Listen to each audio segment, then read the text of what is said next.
그러므로 나의 사랑하는 형제자매 여러분, 굳게 서서 흔들리지 말고 주님의 일을 더욱 많이 하십시오. 여러분이 아는 대로 여러분의 수고가 주님 안에서 헛되지 않습니다.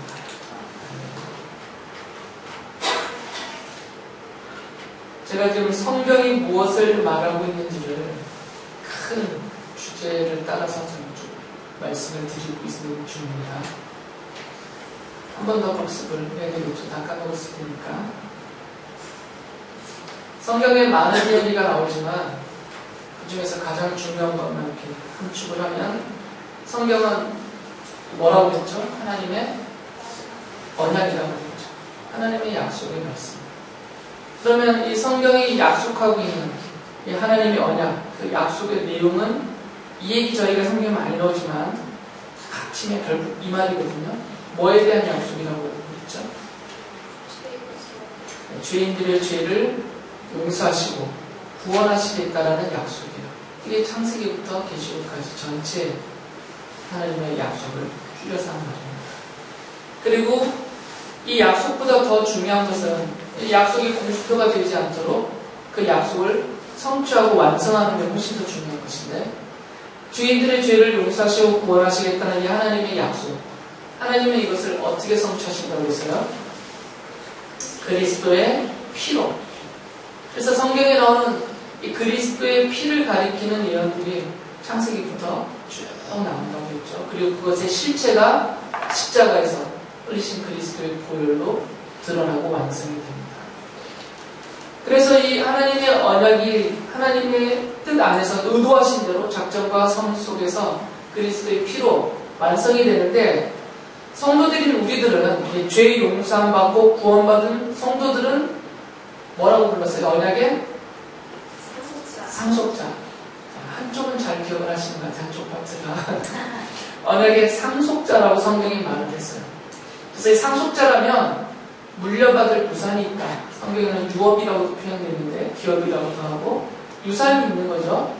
그러니까 언약의 상속자는 하나님으로부터 물려받을 유산이 있다라고 했어요. 그 유산이 성경에서는 뭐라고 했어요? 네, 하나님의 나라 또는 천국, 우리말로 풀어서 하늘나라. 이게 다 같은 말이죠. 이 하나님의 나라가 언약의 상속자인 여러분들에게 하나님이 물려주실 유업, 유산이다라고 말씀을 드렸어요. 그리고 이 하나님 나라의 그 본질적으로 가장 핵심은, 그래서 그리스도의 나라라고도 부른다고 했어요. 이 하나님 나라의 가장 핵심은 뭐예요? 그리스도가 성취하시고 그리스도가 다스리는 그런 나라다라고 말씀을 드렸습니다. 어떤 장소, 어떤 현상보다 더 중요한 것이 이것이다라고 말씀을 드렸고요. 그래서 이런 그리스도의 다스림의 관점에서 본다면 어거스틴이 성경 안에는 두 나라가 존재한다 이후에 계속해서 대부분이 그렇게 우리가 알고 있는데, 이 주께서 왕으로서 다스린다는 관점에서 본다면 성경은 두 나라가 아니라 한 나라를 말하고 있다라고 말씀드렸어요. 그러니까 세상 나라는 하나님 나라의 일부일 뿐인 것이죠. 그리스도의 통치라는 관점에서 본다면, 지난주까지 이제 그 말씀을 드렸어요. 그래서 성도로서 우리는 그다지 염려하지 않아도 된다라는 말씀을 드렸죠.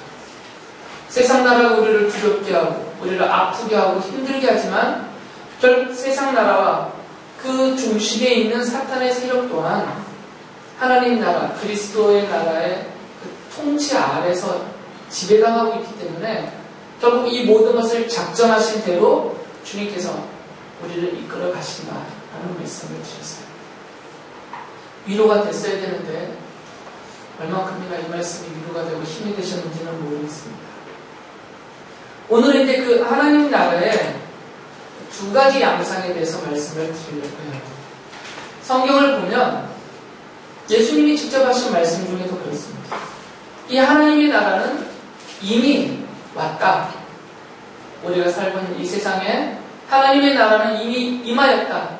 이미 시작됐다. 이 땅이 하나님의 나라다라고 말씀을 하세요. 그러면서 동시에 하나님의 나라는 또 장차 올 것이다라는 표현도 아주 많이 나옵니다. 그러니까 성경이 하나님 나라의 현재성과 하나님 나라의 미래성을 동시에 말하고 있어요. 이 두 가지 양상이 있다는 거죠. 하나님의 나라는 현재적이고 또 하나님의 나라는 미래적이다. 이 두 가지 양상을 주님도 직접 말씀하시고 성경이 전체적으로 같이 말을 하고 있어요. 이것을 잘 이해를 해야 되는 이유가 있습니다. 이 하나님 나라의 현재성과 미래성을 우리가 잘 이해하고 받아들일 때 성도로서 우리가 지금 현재적으로 이 땅에서 존재하고 있는 이유와 성도로서 우리가 어떤 삶을 살아야 되는지 삶의 방식이 결정이 됩니다. 이 부분을 이해하지 못하면 이것을 잘 조화롭게 우리가 받아들이지 못하면 성도이지만 우리의 삶이 헛되고 허무한 세상 나라의 삶과 다를 바가 없이 그렇게 시간을 보내며 흘러가게 된다는 거죠. 그러니까 우리의 정체성을 잃어버리게 된다는 거죠. 성도가 누구인지, 왜 사는지, 또 어떤 방식으로 살아야 되는지 이것을 잃어버리게 되면 그 다음부터는 이제 혼란에 빠지는 거죠. 분명히 나는 성도인데, 분명히 나는 하나님의 자녀인데 내가 나를 봐도 성도가 아닌 것 같고 다른 사람이 나를 봐도 성도가 아닌 것 같고 혼란에 빠지는 삶을 좀 보게 되는 것입니다. 제가 하나님 나라의 이 두 양상, 두 가지 면을 말씀을 미리 드렸습니다. 그런데 이 교회사를 보면 그리고 또 오늘의 현실을 본다면 이 하나님 나라의 양면성을 오해하고 있는 극단적인 두 가지 오해가 교회와 성도들을 혼란스럽게 하고 또 어지럽게 하고 있습니다. 첫째는 이 하나님 나라의 그 미래성, 아직 오지 않았다. 하나님 나라는 앞으로 올 것이다. 내가 죽어서 들어가든 주님이 재림을 하시든, 죽어서 간다면 개인적으로 가는 것이고 주님이 재림을 하신다면 우주적으로 하나님의 나라가 임하는 것이고, 그래서 이 하나님의 나라의 어떤 하나님의 나라를 미래적으로 종말론적으로 보는 그런 오해입니다. 이렇게만 보는 것이에요. 양면성을 다 보지 않고 이것만 보는 거죠. 하나님의 나라는 미래에 임한다. 그러니까 지금은 하나님의 나라가 임하지 않았다라고 생각하는 거죠. 이렇게 생각을 하게 되면 현재 우리가 살고 있는 이 세상의 불의와 부조리, 그리고 이 세상 속에서 사는 성도로서 내가 지금 당하고 있는 이 고난, 이 모든 것의 원인이 하나님의 나라가 아직 임하지 않았기 때문이다라고 결론을 내립니다. 하나님의 나라를 미래적으로만 보면, 종말론적으로만 바라보게 되면 오늘의 모든 현상의 원인을, 그리고 그 해결책을 하나님 나라로 보는 거죠. 그렇기 때문에 성도들에게 있어서 이 하나님의 나라는 기다림의 대상이고, 또 이것이 미래적인 것이기 때문에 현재는 내가 머물고 있는 이 세상이 내가 원래 있어서는 안 될 그런 땅으로 이렇게 여기시게 되는 것이죠. 이렇게 돼버리면 성도들이 이제 현실 부정과 현실 도피에 빠지게 됩니다. 다 이해하고 계시겠지만 현실 부정이라는 것은 내가 현재 살고 있는 지금의 나의 상황, 지금 내가 겪고 있는 이런 모든 나의 삶의 정황들, 이것이 다 실타인 거죠. 부정이라는 것은 그것을 다 실타 여기는 거죠. 내 삶이 아니다. 그러니까 내가 억지로 살고 있는 것이고 억울하게 살고 있는 것이고 당해하지 않아도 될 것을 지금 당하면서 살고 있는 것으로 현실을 부정하게 된 거예요. 현실 도피는 이 현실 부정의 연장선에서 이것을 벗어나고 싶어하고 도망치고 싶어하는 성향을 갖게 되는 것이죠. 이런 현실 부정과 현실 도피는 이단들의 어떤 전형적인 모습입니다. 사회종파나 이단들이 이 하나님의 나라를 미래적으로만 강조해요. 종말론적으로만 강조해서 자기를 따르는 사람들에게 점점점 현실을 부정하게 만들고 현실에서 도피하게 만들어요. 그래서 이런 이단의 기축이 빠져버리면 가정도 필요 없습니다. 가족도 필요 없어요. 직장도 필요 없고 어떤 삶의 수고와 애씀 자체를 부정하고 필요 없이 여겨버려요. 지금 하나님의 교회나 신천지 이런 대표적인 지금 현재적인 가장 대표적인 두 이단인데 여기에 빠지면 이런 현상들이 벌어집니다. 그래서 아이들이 가출을 해버려요. 합숙하면서 공동체 생활을 시작을 합니다. 이런 현상이 나타나는 거죠. 근데 이게 그들만의 문제가 아니라 우리들 안에도 이게 있는 문제이죠. 성도인 우리들도 현실을 자꾸 부정하게 되고 현실을 도피하게 하게 됩니다. 하나님의 나라를 미래적으로만 보는 문제이기 때문에. 또 다른 그런 극단적인 오해는 뭐냐면 하나님의 나라의 미래성 자체는 아예 지워버리고 하나님의 나라의 현재성만 강조하는 것입니다. 하나님의 나라가 지금 이런 형상, 이 현실에서 실현되는 어떤 지상적인 하나님의 나라를 추구하는 것이죠. 하나님의 나라의 가장 본질적인 핵심이 그리스도의 왕권이거든요.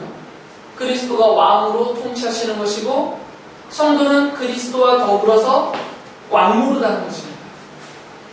그러니까 성도가 왕이 아니라 그리스도가 왕으로서 그 왕권을 행사하실 때 성도가 그리스도와 더불어서 그 왕권에 동참한다는 의미로서의 왕노릇이에요.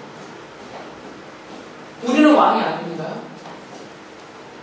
성경에 비슷한 표현들이 있어서 우리를 왕으로 여기는데 성도는 왕이 될 수가 없죠.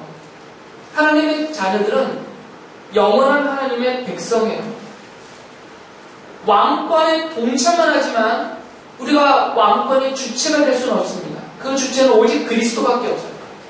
지금도 그리고 앞으로도 영원히 오직 그리스도, 예수 그리스도만이 왕으로서 모든 것을 창조하셨고 모든 것을 통치하고 다스리시고요. 우리는 그 왕권에 더불어서 동참되어 누리는 것일 뿐이죠. 그런데 이 하나님 나라를 지상적으로만 보게 되면 지금 현세에서만 성취되고 이루어져야 되는 하나님의 나라를 보게 되면 그리스도의 왕권이 하나님 나라의 본질이니까 성도들이 지금 현재 이 땅에 살면서 왕 노릇을 하고 싶어져요. 가면 갈수록. 내가 왕으로서 살아야 된단 말이죠. 여기서 생기는 제일 큰 오류가 뭐냐면 하나님의 나라와 교회를 동일하게 여기는 거죠. 곧 교회가 하나님의 나라라고 생각하는 거죠. 그래서 교회를 이 지상에 세워진 하나님의 나라다라고 그렇게 보는 거죠. 중세시대 때 이것이 아주 강력했죠. 실제로 그렇게 보였어요. 교회가 세상을 다스렸으니까. 중세 유럽 때에는 유럽의 모든 황제들이 지중해를 연안으로 두고 있는 모든 나라 황제들이 다 교황 앞에 무릎을 꿇었죠. 교권이 왕권 위에 있었기 때문에. 그러니까 교회가 세상을 다스렸던 시대입니다. 거의 1000년 동안. 그래서 사람들이 그것이 천년왕국인 줄 알았던 것이죠. 진짜 그래 보였어요. 그 당시에는.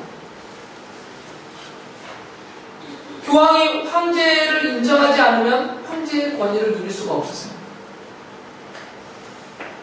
그래서 교회와 하나님의 나라를 그 당시에는 동일시여겼고 실제로 그런 일들이 벌어졌어요. 중세 1000년의 기간 동안. 이렇게 되면 정말 심각한 오류에 빠지게 됩니다. 어떻게 되냐면 교회와 주님이 나를 위해 존재하게 됩니다. 교회는 나를 위해서 존재하고 주님이 나를 위해서 존재하는 분으로 전락해버려요. 왜냐하면 이 주님의 왕권이 교회를 통해서 행사되고 교회는 성도들을 보호하는 집단으로 여겨지기 때문에 그래서 교회 안에 들어가면 잘 살아야 돼요. 내가 교회 안에 머물러 있으면 내가 왕이 돼야 된단 말이죠. 그게 주님의 약속이라고 받고 있기 때문에 교회와 하나님의 나라를 동일하게 여기니까 성경이 말하는 하나님 나라의 그 권세, 그 영광, 그 기업을 미래적으로 누릴 것이 아닌 지금 현재적인으로 누릴 것으로 받아들이니까 당연히 내가 교회를 출석하고 교회 생활을 제대로만 하고 있으면 다 이것들이 내 것이 돼야 된다고 믿어요. 그래서 성도들이 기복주의에 빠지고 물질적이고 세속적인 그런 신앙의 형태로 자꾸 전락하게 되는 거죠. 이런 하나님의 나라에 대한 이 극단적인 두 오해가 성도들의 삶의 방향을 완전히 엉뚱한 곳으로 이끌어갑니다. 그래서 성도가 자기 존재감을 잃고 자기 정체성을 잃어버리고 이 세상 속에서 표류하는 인생처럼 혼란스러운 삶을 살게 돼요. 지금 내가 뭐하고 있는 거지? 이렇게 된단 말이죠. 내가 지금 왜 일하고 있지? 학생들은 내가 왜 공부하고 있지? 부모들은 내가 왜 자녀를 양육하고 있지? 이유를 모르고 그렇게 산단 말이에요. 이유를 모르고. 찾아내는 이유가 물질적이고 세속적이고 지상적인 것을 넘어서지를 못해요. 여기에 빠지게 됩니다. 요구를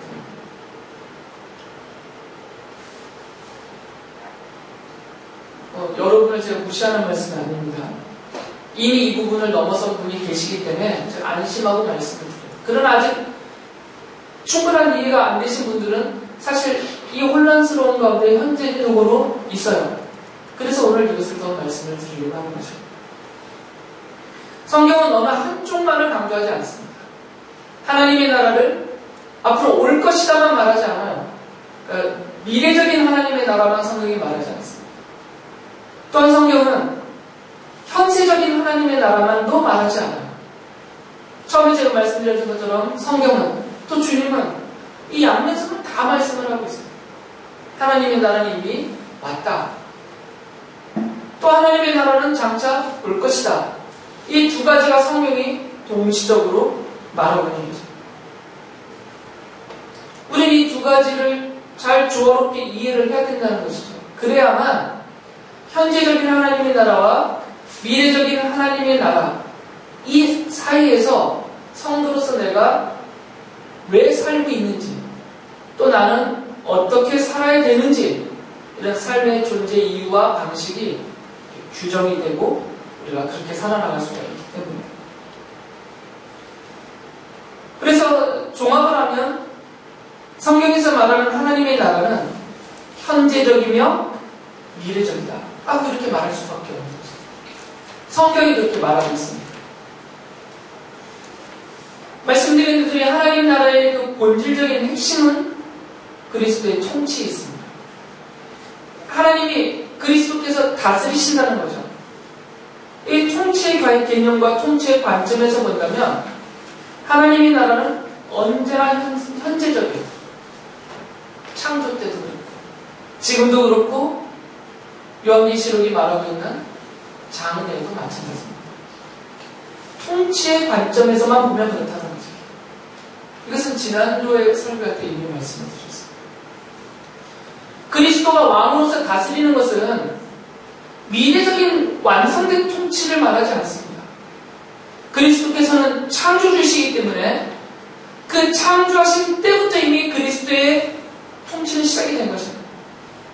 만드신 것을 그 작정하신 대로 지금도 다스리고 계시는 거죠. 그래서 세상 나라는 원래 따로 없는 거죠.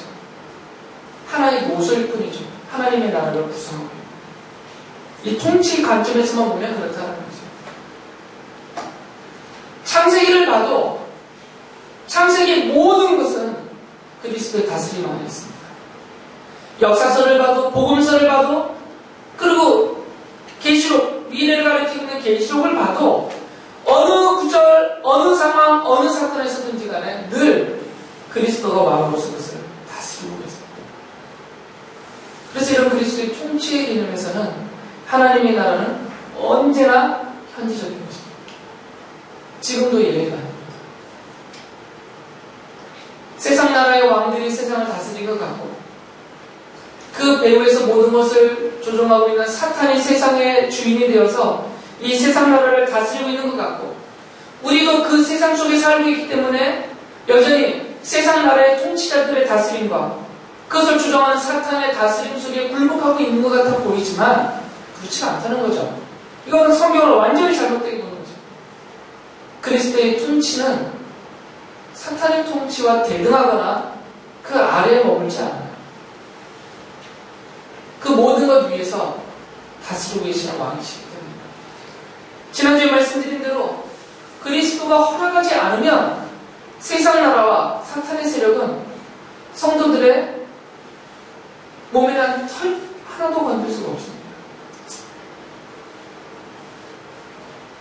우리 주님께서 어떤 의도하심이 계셔서 그 의도하심 안에서 허락되어진 것만큼만 세상 나라가 우리에게 관여할 수가 있습니다. 사탄의 세력이 우리에게 다가올 수 있습니다.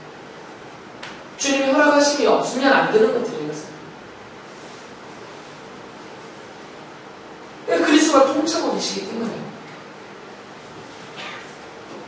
주님이 다스리고 계시기 때문입니다. 현재 모든 다스리심 그 아래 다 그것들이 갇혀있기 때문에, 그래서 우리가 그다지 걱정하지 않아도 된다는 말씀을 반복해서 드렸던 것입니다. 그렇다면 이런 그리스도의 통치라는 관점에서 본다면 성도는 누구이냐? 통치의 수혜자이죠. 첫 번째는 그 나라의 백성으로서 왕이신 그리스도가 다스리니까 이 왕권 안에서 그 다스림을 누리고 있는 수혜자의 위치에 있어요. 그러면서 동시에 그리스도의 통치의 대리자 역할을 하고 있습니다. 주께서 이 세상을 다스리실 때 그 다스리심의 어떤 도구들이 필요하단 말이죠. 그 도구로서의 대리자 역할을 우리가 하고 있는 것이죠.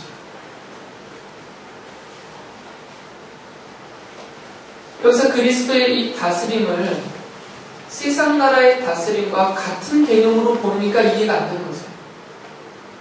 세상 나라의 왕들과 통치자들의 다스림이 우리의 삶의 실질적인 영역에서 또 물질 세계에서 이 지상적인 모습으로 다 나타나는 것처럼 왕으로서 그리스도가 다스림이 그런 같은 양상을 띠고 있다라고 보면 안 되는 것이죠. 그리스도의 다스림에는 목적이 있어요.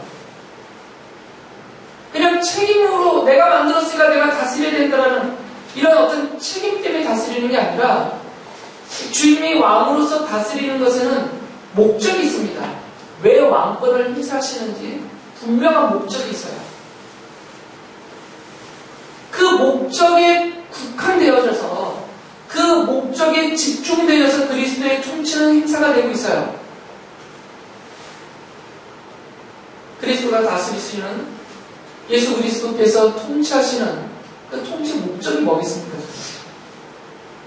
이 세상 나라를 왜 다스리시겠어요? 왜? 전에 말씀해 주시는 거예요. 반복해서.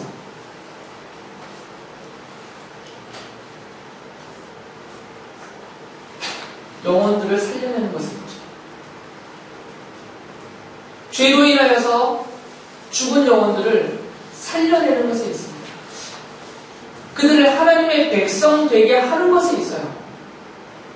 이게 주의 왕권이 행사되는 목적입니다.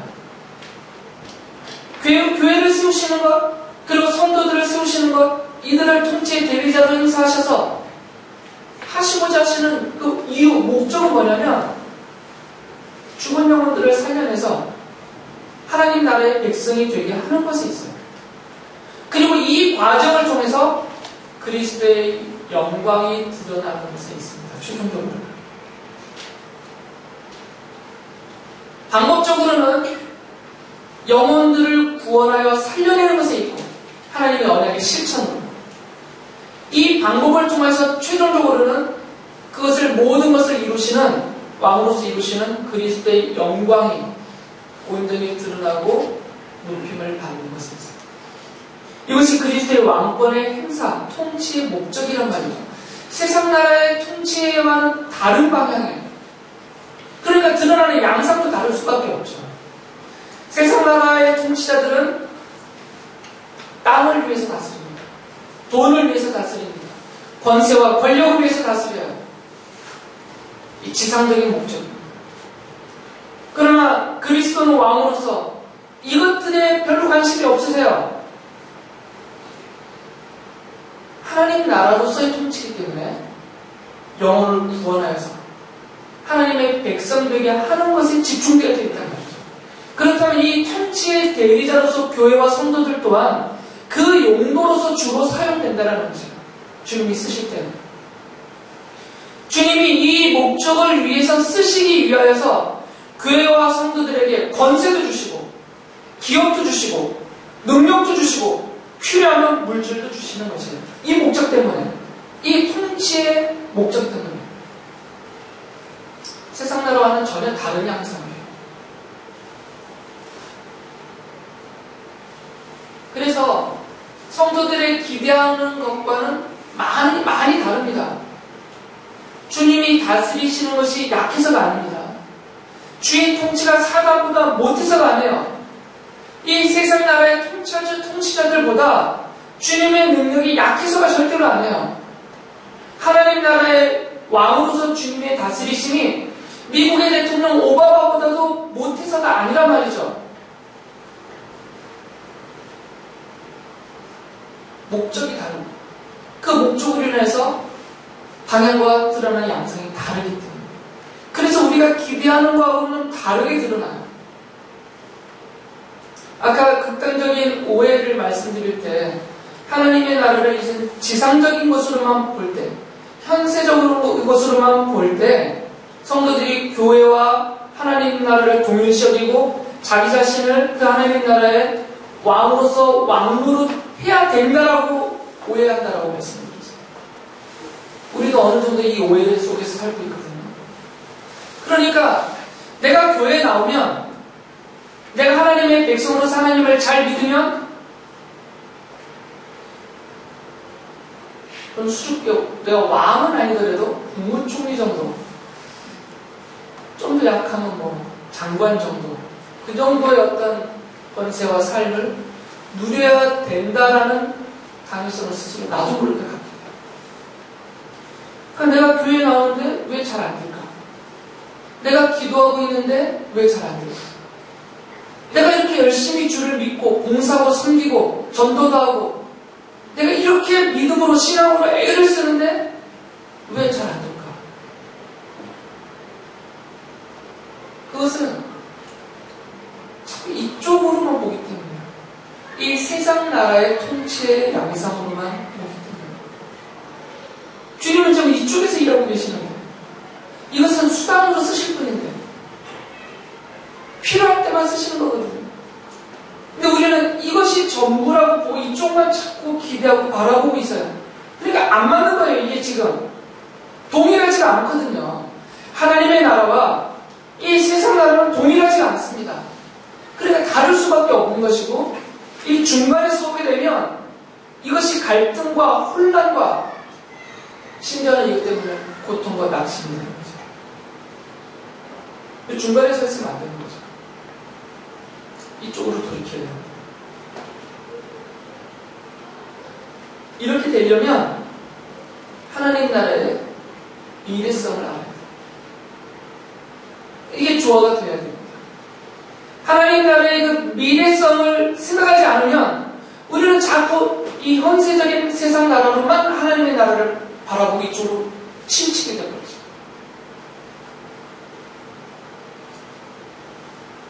하나님의 나라는 최종적인 하나님의 나라의 실현이라는 관점에서는 영원히 미래적이 아직 영원히는 아니고 현재로 본다면 미래적이 그 말이에요. 이것은 사람들이 이제 시간적인 그리고 역사적인 관점에서 하나님의 나라를 지금 보고 있는 거죠. 그럼 내가 지금 시간 속에서 역사 속에서 살아가고 있기 때문에 이 흐름을 따라서 하나님의 나라를 보게 되는 것이죠. 아직 안 왔다 이거죠. 실제로 성경이 그렇게 많은 부분을 말합니다.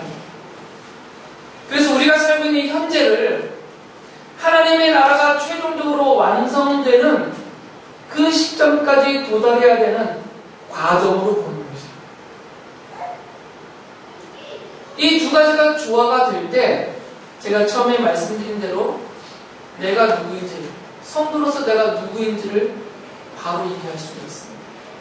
그리고 현재적인 하나님의 나라와 미래적인 하나님 나라, 이 두 양상 속에서 내가 어떻게 살아야 될지도 스스로 깨닫고 알 수 있게 된다는 것입니다.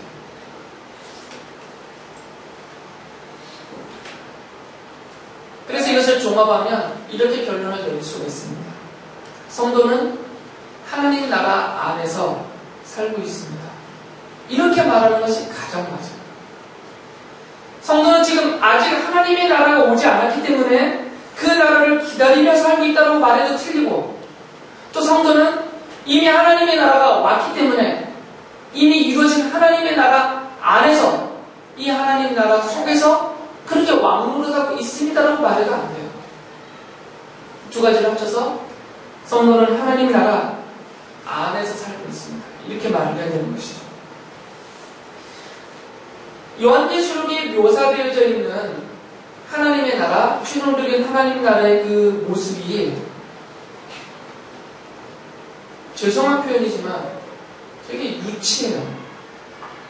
그렇게 안 보여주셨어요? 요한계시록을 읽으실 때. 요한계시록이 설명하고 있는 하나님 나라의 모습들이 어땠었어요? 요한이 환상으로 보고 그것을 글로서 기록해놓은 하나님 나라의 모습이, 요한의 그 표현대로 한다면 다 이것이에요. 무엇과 같다. 무엇과 같다. 비유법을 쓰죠. 비유법을 썼다는 얘기는 지금 이 땅에는 없다 그 얘기예요. 그것이 이 땅에는 없어요. 이 땅에 있으면 이거다라고 얘기했겠죠. 이것과 같다라고 말할 수가 없는 거죠. 여기에도 마이크가 있고 거기에도 마이크가 있다면, 아, 하나님 나라를 봤더니 마이크가 있더라 이렇게 말을 해야죠. 마이크와 같은 것이 있다 이렇게 말하면 안 된다. 그런데 요한계시록에서 표현하고 있는 하나님 나라의 그 모습, 그 양상을 보면 거의 대부분이 비유적이에요. 비유적이라는 얘기는 이 땅에 없는 것들이다. 이게 맞는 말이죠. 이 땅에 있는 것들이 거기서도 있으면 이게 하나님의 나라의 본질은 아닌 거예요. 그러면 그냥 거기도 모습만 바뀐, 새롭게 탈바꿈한 그냥 이 세상일 뿐이죠. 그래서 성경 어떤 학자들은 그렇게 종말론적으로 이 말 하나님의 나라를 설명을 했어요. 어떻게 생각했냐면, 이 새하늘과 새 땅이라는 표현들이 이사야서에도 나오고 요한계시록 21장에도 나오고 성경에 자주 표현이 되는데, 천국에 대한 다른 표현이에요. 천국을, 하나님의 미래적으로 임할 하나님의 나라를 새하늘과 새 땅이라고 말했어요. 여기서 이 새하늘과 새 땅이라고 표현한 이 새자를 우리가 뭐라고 말하죠? 리모델링 한다고 그러나요? 리뉴얼이라고 그러잖아요. 그런 개념으로 부르는 거죠. 그러니까 지금의 현재적인 이 세상은, 우리가 살고 있는 지구를 중심으로 한 현재적인 세상은 이미 죄로 오염됐고 파괴돼 버렸기 때문에 이것을 싹 컴퓨터를 포맷하듯이 싹 고쳐서 다시 원상태로, 최초의 창조의 상태로, 그거보다 더 향상된 상태로 다시 회복한다, 바꾸신다, 이런 회복의 개념으로 봤습니다.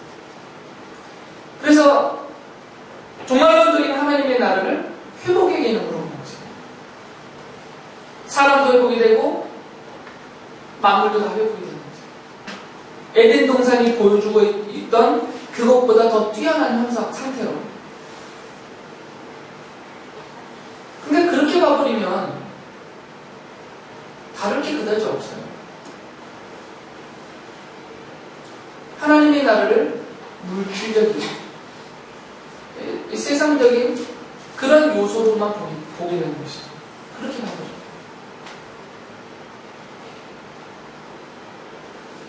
근데 성경은 하나님의 나라를 그렇게 묘사하지 않단 말이죠.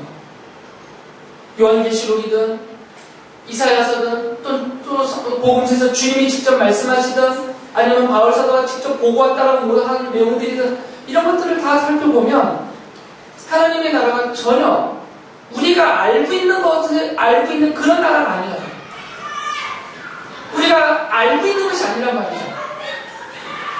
그러니까 성경의 저자들이 설명을 해줄 수가 없는 것이 하나님의 나라. 이해시킬 수가 없는 거죠. 설명과 이해는 다 인간의 어떤 그런 지식의 선에서 되어지는 것이거든요. 자주 말씀드린 것처럼 우리가 아는 선에서만 이해가 돼요. 아는 선에서.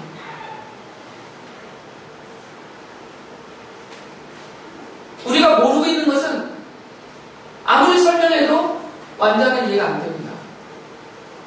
그러니까 우리는 내가 갖고 있는 지식의 범위, 그 한계 내에서만 이해를 해요. 모든 것을. 우리가 알고 있다는 것은 대부분이 두 가지잖아요. 학습을 통해서 알았든지 경험을 통해서 알았든지.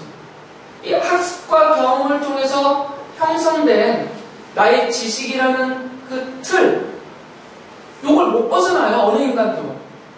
수준차는 있지만 김찬이라는 사람의 이 지식의 범위와 또 강윤정이라는 우리 학생의 지식의 범위가 수준차는 있어요. 차이가 있다, 윤정아. 똑같이 해주면 안 돼.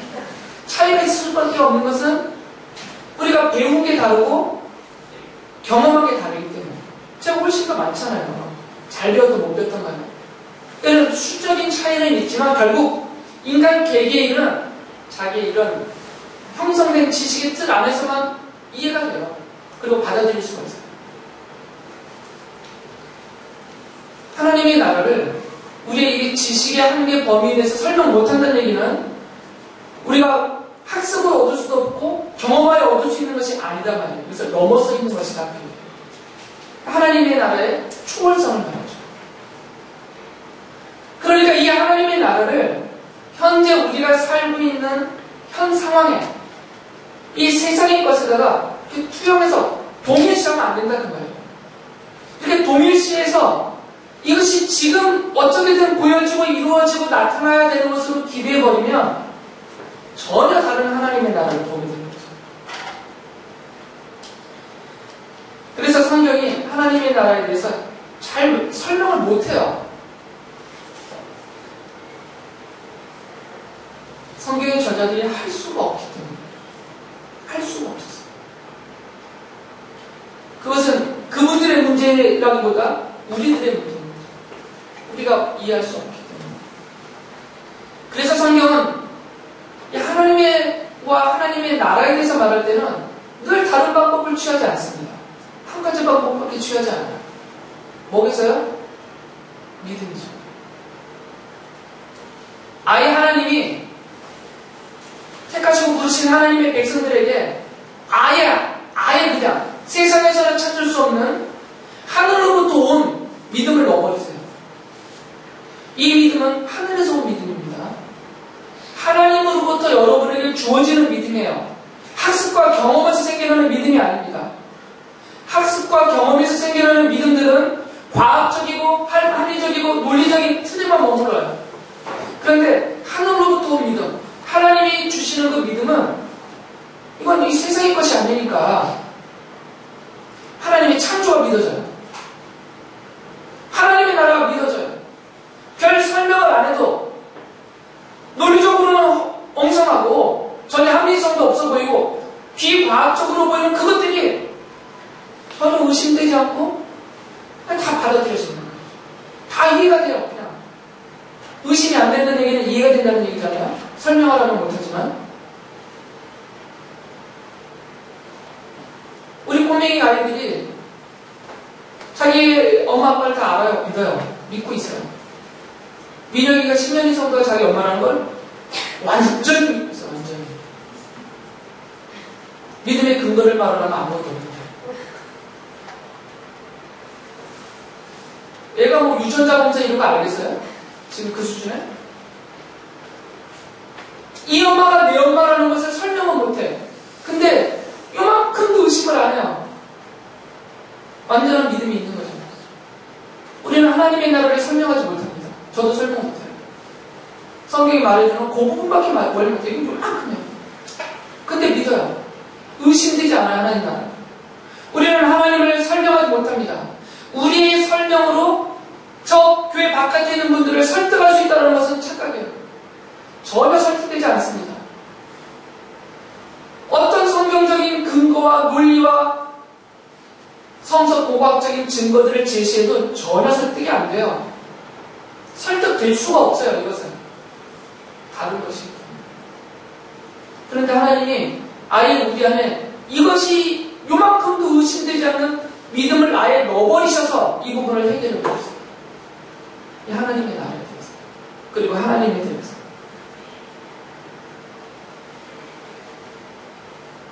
제 뒤에 세워져 있는 이 십자가, 이거 하나로 다 통과해요. 그리스도의 십자가가 바로 주께서 나를 위해서 나를 사랑하셔서 세우시고 주의 영광을 드러내는 하나님의 뜻이라는 것이 믿어지니까 그다음부터는 아무것도 걱정될 게 없어요. 주님의 십자가를 통해서 다 보기 때문이에요. 나머지 다 사소하게 여겨지는 거죠. 잘 이해는 안 되는데 또 의심도 안 돼요. 설명하라면 설명을 못하는데 완전한 믿음을 갖고 있어요. 이게 신비인 것이죠. 이것이 하나님의 방법입니다.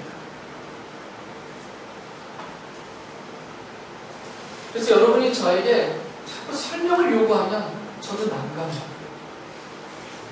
설명을 방법이 없는 걸 자꾸 설명하라고 그러면 제가 어떻게 하겠어요? 그래도 정말 감사한 것은 제가 설명이 필요 없도록 하나님이 여러분에게 믿음을 주셨기 때문에 얼마나 고맙고 감사한지 몰라요. 저한테 설명하라고 했으면 저는 목사가 못했을 겁니다.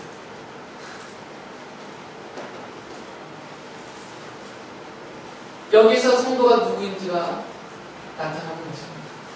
그리고 왜 살아야 되는지, 어떻게 살아야 되는지가 나타나는 것입니다.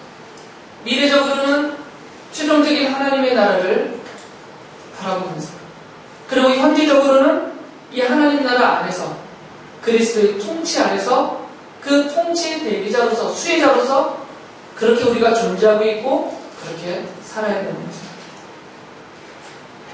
그렇기 때문에 성경을 보면 지나치다 싶을 정도로 이원론적으로 하나님의 나라와 이 세상 나라를 구분하고 있는 것 같아 보여요. 실제로는 아니죠.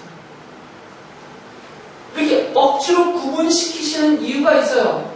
이게 우리 수준 때문에 그래요. 이것을 동일하게 하나님 나라라는 틀 아래 한꺼번에 넣어버리면 우리가 혼란에 빠지기 때문에, 그래서 이것을 이렇게 억지로라도 좀 잘라서 구분시켜 놓으려고 하시는 거죠. 그래서 이런 표현들이 나오는 거죠. 누가복음 18장 25절 보면 예수님이 이런 말씀을 하시거든요. 부자가 하나님의 나라에 들어가는 것보다 낙타가 바늘귀로 들어가는 것이 더 쉽다. 이 얘기는 뭐냐면 부자라는 집단은 하나님 나라 들어가기 어렵다, 이 얘기를 하는 게 아니에요. 우리 가운데 부자가 없어서 남 얘기하는 것처럼 들리겠지만 한국에 부자가 많잖아요. 강남에 가면 부자들만 모이는 교회들도 많잖아요. 그럼 그 교회는 뭐고 거기 있는 성도들은 뭐예요? 그러니까 주님의 말씀은 부자 된 자들의 집단을 가리키면서 니들은 좀 어렵다, 이 말씀하신 게 아니란 말이죠. 또 로마서 14장 17절 보면 이렇게 말해요. 하나님의 나라는 먹는 일과 마시는 일이 아니라 성령 안에서 누리는 의와 평화와 기쁨이다, 그 말이에요. 지금 먹는 것, 마시는 것은 물질이잖아요. 그리고 의와 평화와 기쁨은 비물질적인 것입니다. 이걸 좀 구별하고 있는 것이에요. 의도적으로 이렇게 하신단 말이죠. 사실은 그다지 구별할 필요가 없는 것이지만 우리 때문에, 우리가 그래서 혼란스러워하니까. 그래서 성도는 누구냐? 세상 나라 사람들과는 구별된 자로서, 좀 다른 사람들로서 세상 나라를 구성하고 있는 특성인 물질과 또 인간 중심과 그리고 스스로 왕노릇하려는 이런 권력과 폭력과 이런 거하고는 구별된 자들의 나라다 그 말이에요. 우리는 여기서 구별되어 있다 이것을 강조하는 거죠. 그래서 한 문장으로 한다면 이렇게 정리를 하게 돼요. 주님과 교회가 나를 위해서, 그러니까 나의 필요를 위해서 존재하는 것이 아니고, 지금 성도가 누구냐, 왜 살아야 되느냐, 어떻게 살아야 되느냐 그 말씀 드리는 거예요. 잘못된 이해, 극단적인 오해에 빠지면 주님과 교회가, 하나님의 나라가 나를 위해서 존재해야 되는 것을 받아들인다고 말씀드렸잖아요, 처음에. 근데 이것을 바로잡으면, 이 하나님의 나라를 제대로 이해하게 되면, 하나님의 나라가, 그리고 우리 주님이 나 때문에, 나의 필요 때문에 존재하는 것이 아니라, 내가 이 지상에 사는 동안에는 내가 하나님의 나라와 주님을 위해서 존재하고 있는 도구로서 자신을 이해합니다. 이게 가장 성경적으로 올바른 의미입니다. 지금 내가 왜 존재하고 있는가? 내가 우리 주의 나라와 주님을 위한 그 주님의 일을 위한 도구로서 나는 현재 존재하고 있고 도구로서 쓰임받고 있는 것이 내 삶의 방식이다. 이렇게 정리가 되는 거죠. 그래서 예수님의 말씀이 마태복음 6장 33절을 보면 너희는 먼저 하나님의 나라와 하나님의 의를 구하여라. 그리하면 이 모든 것을 너희에게 더해 주실 것이다 라고 하신 것입니다. 그래서 우리가 누군지가 밝혀지는 거죠. 그러면서 뒤에 우리가 잘 아시는 이런 약속을 하시죠. 6장 31절 32절에 보면 그러므로 무엇을 먹을까 무엇을 마실까 무엇을 입을까 하고 걱정하지 말아라. 이 모든 것은 모두 이방 사람들이 구하는 것이요 너희의 하늘 아버지께서는 이 모든 것이 너희에게 필요하다는 것을 아신다라고 말합니다. 이 말씀은 성도들이 세상에 사는 동안 물질적인 것이 필요 없다라는 말이 아니에요. 당연히 필요하죠. 그리고 그 필요도 하나님이 다 알고 계신다라는 말씀이에요. 그것이 우리가 사는데 필요한 것이고 그 무엇이 필요한지는 하나님이 다 알고 계시고 그래서 하나님의 백성들에게는 하나님 나라의 백성들에게는 하나님이 그 뜻대로 알아서 채우신다 그 말이에요. 그러면서 우리가 왜 살아야 되느냐 무엇을 하면서 살아야 되느냐 먼저 하나님의 나라와 하나님의 의를 구하는 일을 살아라. 그러면서 오늘 읽어드린 이 고린도전서 15장 58절의 말씀을 보면 더 직접적으로 말씀하셨잖아요. 그러므로 나의 사랑하는 형제자매 여러분 굳게 서서 이 믿음에 굳게 서서 주님의 일을 더욱 많이 하십시오. 딴 일 하지 말고 주님의 일을 더욱 많이 하라.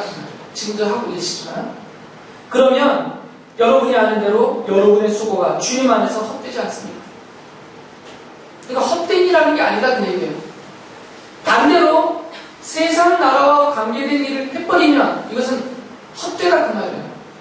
많은 돈을 모아도 헛된 것이고 높은 권좌에 올라도 헛된 것이고 결국은 헛된 것이잖아요. 주님 나라와 바깥의 일이니까. 그러나 우리가 주님의 일을 더욱 많이 힘쓰면 이것은 전혀 헛되지 않는다 그 얘기예요.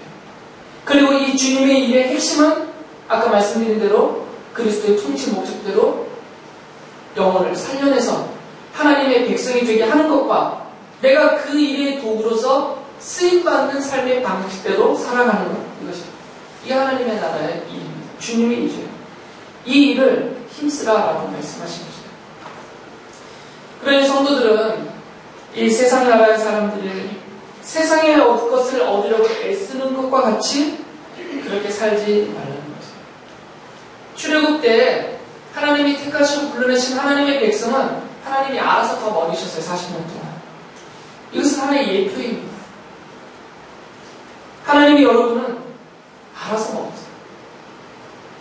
우리가 주님의 일을 더욱 많이 할 수 있도록 헛된 수고를 하지 말고 하나님이 알아주시는 하나님이 보상해 주시는 참된 수고를 하면서 이 땅에 살아가는 것입니다. 그것이 우리가 하나님의 나라와 그리스도의 십자가의 복음을 위해서 하나님의 도움으로 쓰임받고 이 땅에 살아가야 되는 존재 이유와 방식에 대한 설명입니다. 여러분이 이렇게 사셔서 언제 주께서 나를 부르시든 주님의 나라에 들어갈 때 기쁨으로 감사하며 주님의 보좌에서 함께 영원토록 왕노릇하는 그런 기쁨을 풍성히 누릴 수 있도록, 그리고 이 땅에서는 주님의 도구로 쓰임받는 것이 너무나 즐겁고 행복한 그런 인생이 되도록 주께서 해주실 것입니다. 걱정 마시고 주의 말씀대로 너무 먹을 것, 입을 것, 마실 것 때문에 전전긍긍하는 믿음 없는 분들같이 그렇게 염려와 걱정 사이에서 사시지 마시고, 그것은 주님이 아셔서 약속하신 대로 채우실 것이니까 우리는 주의 약속을 믿고 주님의 일을 더욱 힘쓰는 우리가 되어야 될 것입니다.